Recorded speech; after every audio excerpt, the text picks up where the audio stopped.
بسم اللہ الرحمن الرحیم۔ السلام علیکم ورحمۃ اللہ وبرکاتہ۔ محترم سامعین، ایک بیماری جو ہمارے ذہن سے، ہمارے خیالات سے متعلق ہے، وسوسے، وہم، نفسیاتی مرض، ڈپریشن، عجیب قسم کے خیالات، عجیب قسم کے وسوسے آنا، یہ ایک ایسی بیماری ہے کہ جو انسان کو اپنی زندگی خوشی کے ساتھ جینے نہیں دیتی۔ اور ایک بہت تعجب کی بات یہ ہے کہ یہ بیماری آج کل سب سے زیادہ نوجوانوں میں ہے۔ مایوسی کا شکار ہونا، ڈپریشن کا شکار ہونا، عجیب قسم کے خیالات آنا، نفسیاتی بیماری کے ساتھ پھر گھبراہٹ، ہمیشہ پڑے رہنا، کسی کام میں جی نہیں لگنا، کسی کام کو دل نہیں کرنا، کہیں جانے، دور سفر پر جانے سے گھبرانا، اور کسی کے ساتھ میل جول میں گھبرانا، کسی کے ساتھ بات کرتے ہوئے شرمانا، یعنی کہ احساس کمتری کا شکار ہونا۔ عجیب قسم کے مریض سامنے آتے ہیں، عجیب قسم کی بیماریاں بیان کرتے ہیں۔ کچھ لوگ تو ہم سے تو رابطہ اس لیے کرتے ہیں تاکہ ہم انہیں کوئی وظیفہ بتا دیں، کوئی روحانی عمل بتا دیں، کوئی ایسا علاج قرآن مجید سے بتا دیں تاکہ وہ وظیفہ اور قرآن مجید کا عمل کرتے رہیں اور اللہ تعالیٰ ان کی یہ بیماری دور فرما دیں۔ اور آج کل کی ہم اس کے بارے میں ایک بہت ہی مجرب وظیفہ بتائیں گے۔ اس سے پہلے چند باتیں عرض کروں گا کہ نوجوانوں میں یہ معاملات، نوجوانوں میں یہ بیماری، نفسیاتی مرض، غلط خیالات، غلط سوچیں، وسوسے اور گھبراہٹ وغیرہ یہ کیوں پیدا ہوتی ہے؟ اس کی ایک مین وجہ، بنیادی وجہ دین سے دوری ہے۔ جو شخص 5 وقتہ نماز پڑھتا ہے، جو شخص باوضو رہتا ہے، اس کے خیالات میں صفائی ہوتی ہے، اس کے خیالات پاک ہوتے ہیں۔ جب خیالات پاک ہوتے ہیں اور خیالات اور سوچوں میں گند نہیں ہوتا، خیالات اور سوچوں میں نفسانی خواہشات کی تکمیل نہیں ہوتی، اور ہر وقت ذہن پر نفسیاتی خواہشات کا سوار ہونا، ہر وقت ذہن پر غیر عورتوں کے خیالات اور سوچیں اور ان کی شکل و صورت سامنے رہنا، ان سے انسان کے خیالات بگڑ جاتے ہیں، اور خیالات بگڑنے کے ساتھ ساتھ انسان نفسیاتی مریض بن جاتا ہے۔ اور نفسیاتی مرض میں لاحق نوجوان کسی کام کا نہیں رہتا، نہ اس کو کام کاج کرنے میں دل لگتا ہے، نہ کہیں سفر پر جانے کو دل کرتا ہے۔ وہ عمر، وہ نوجوانی کی عمر کہ جس نے اب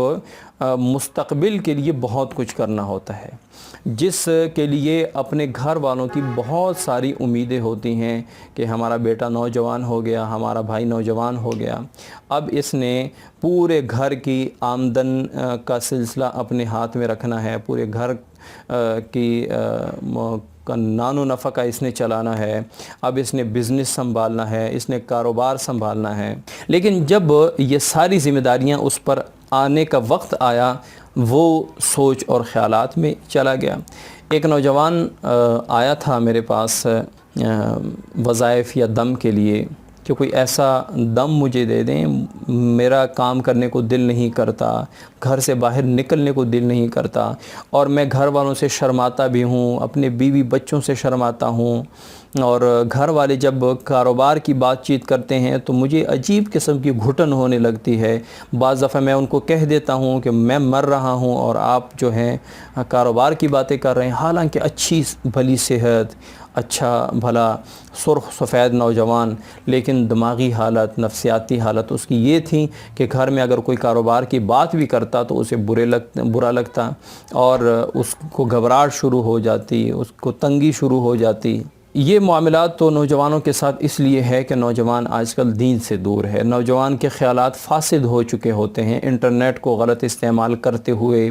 غلط ویڈیوز دیکھتے ہوئے، اور دین سے دوری، نماز سے دوری، باوضو نہ رہنا، ان تمام چیزوں کی وجہ سے انسان کے خیالات فاسد ہو جاتے ہیں، اور فاسد خیالات نفسیاتی بیماری کا رخ کرتے ہیں، اور پھر انسان کسی کام کا نہیں رہتا۔ اور نفسیاتی مرض ایک ایسی بیماری ہے جو بالکل عام بیماریوں کی طرح چھوٹے حد سے شروع ہوتا ہے، بنیاد سے شروع ہوتی ہے یہ بیماری، یہ مرض، اور پھر بڑھتے بڑھتے یہاں تک پہنچتا ہے، پھر انسان پاگل پن کے درجے میں پہنچ جاتا ہے، پھر وہ پاگلوں والے ہسپتال میں اس کو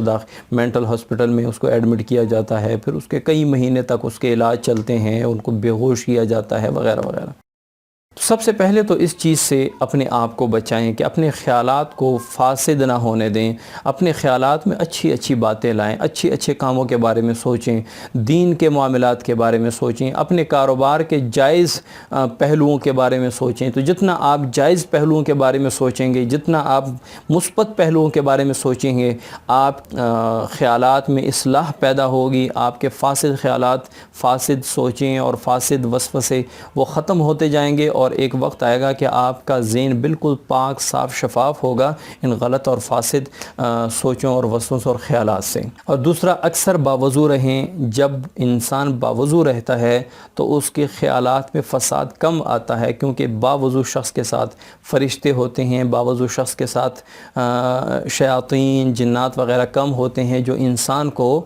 وسوسے ڈالتے ہیں۔ من شر الوسواس الخناس، خناس کے وسوسوں سے بھی، کہ شر سے بھی پناہ مانگی گئی ہے قرآن کریم کی آخری سورہ سورہ والناس میں۔ تو یہ دوسرا کام ہے۔ اور تیسرا کام، ایک بڑا مجرب وظیفہ جس کو آپ صلی اللہ علیہ وسلم نے عرش کے خزانوں میں سے ایک خزانہ بتایا ہے، اور میں نے جتنے مریضوں کو بھی یہ وظیفہ بتایا ہے الحمدللہ ثم الحمدللہ، انہوں نے بڑا اچھا فیڈ بیک دیا ہے، انہوں نے مجھے مبارکباد دی ہے، خوشخبری سنائی ہے کہ الحمدللہ میرے وہ غلط سوچیں، غلط وہ پریشانیاں، وہ وسوسے، وہ سارے ختم ہو گئے، اب الحمدللہ میں کام پہ بھی جا رہا ہوں۔ ایک مریض تھا جو اس حد تک نفسیاتی مریض بن چکا تھا کہ جو گھر میں پڑا ہوا تھا، زندہ لاش کی طرح پڑا ہوا تھا، اور اس کے بھائی بھی میرے پاس آ کے کہنے لگے کہ اس کا کچھ کریں، کچھ علاج معالجہ کریں، یہ تو اس حد تک نفسیاتی مریض بن چکا ہے کہ اگر ہم اس کو صرف اپنے شہر تک ایک سودا، گھر کی سبزی وغیرہ لانے کے لیے کہتے ہیں تو کہتا ہے کہ مجھے گھبراہٹ شروع ہو جاتی ہے، میں موٹر سائیکل نہیں چلا سکتا، میں روڈ پہ نہیں چڑھ سکتا، مجھے ڈر اور خوف رہتا ہے کہ کہیں ایسا نہ ہو کہ میرا ایکسیڈنٹ ہو جائے، میں گر جاؤں، یا کبھی اگر لوگ بیٹھے ہیں تو لوگوں کے ساتھ نہیں بیٹھ سکتے کہ خدا نخواستہ میری گھبراہٹ شروع ہو جائے، مجھے گھبراہٹ شروع ہو جائے، میں گر پڑوں گا لوگوں کے سامنے، لوگ ہنسیں گے مجھ پر۔ اس حد تک وہ نفسیاتی مریض بن چکا تھا۔ تو الحمدللہ اس کا تو جو علاج معالجہ تھا، جو نقش وغیرہ پینے پلانے کے لیے تھے وہ تو ساتھ دیے، لیکن ساتھ میں ایک وظیفہ بتایا تھا جس وظیفے کی برکت سے الحمدللہ آج وہ بالکل فٹ ہے، کاروبار کر رہا ہے، گاڑی چلا رہا ہے، اور بھائیوں سے وہ زیادہ محنت کر رہا ہے۔ وظیفہ یہ ہے کہ ہر وہ شخص جس کو ہم، غم، پریشانی، وسوسے ستاتے ہوں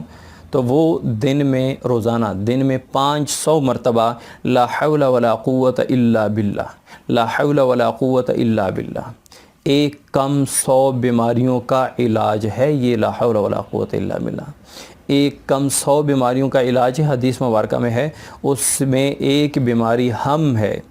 ہم یا تو اس غم کو کہتے ہیں، اس پریشانی کو کہتے ہیں جو آئندہ کسی معاملے کے بارے میں انسان پریشان ہوتا ہے۔ مثال کے طور پہ غم اسے کہتے ہیں کہ جو گزرے ہوئے ایک حادثے پہ کیا جاتا ہے، اور ہم اسے کہتے ہیں جو آئندہ کسی حادثے کے خوف میں کیا جاتا ہے کہ کہیں میرے بیٹے کا ایکسیڈنٹ نہ ہو جائے، کہیں چور نہ آ جائے، کہیں ڈاکو نہ آ جائے، میں سفر پہ جا رہا ہوں کہیں نقصان نہ ہو جائے، میں کاروبار شروع کر رہا ہوں کہیں مجھے کاروبار میں گھاٹا نہ ہو جائے، نقصان نہ ہو جائے۔ یہ چیزیں انسان کو ستا رہی ہوتی ہیں، اور ایک قول کے مطابق ہم اس غم کو کہتے ہیں جو ہڈیوں کو بھی پگھلا دیتے ہیں، یعنی بہت شدید غم کو بھی